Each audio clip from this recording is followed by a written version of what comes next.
güzeldir yemyeşil ağaçlar, havamızı tertemiz yaparlar.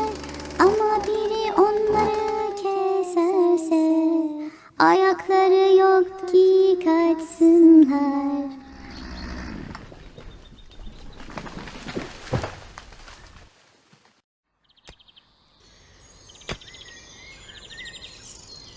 Acaba ağaçları sen korur musun?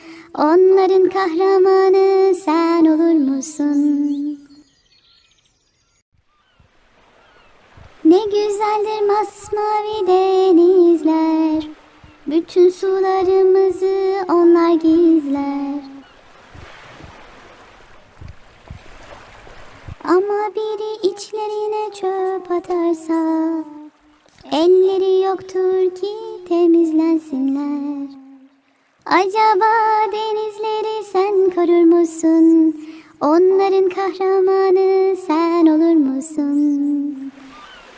Ne güzeldir dostumuz hayvanlar, birlikte uyum içinde yaşarlar. Ama biri onlara kötülük ederse, dilleri yoktur ki anlatsınlar.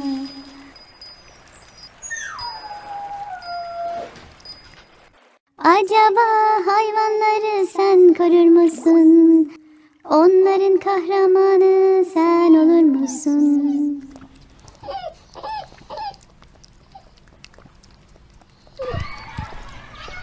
Ne güzeldir rengarenk çiçekler, meyve olur, bal olur, bizi beslerler. Ama biri dalından koparırsa, elleri yoktur ki dur desinler.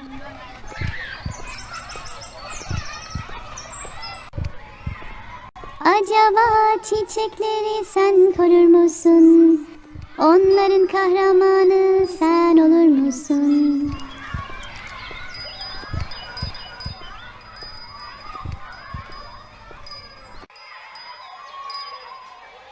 Ne güzeldir yerdeki topraklar, onlarla beslenir türlü varlıklar.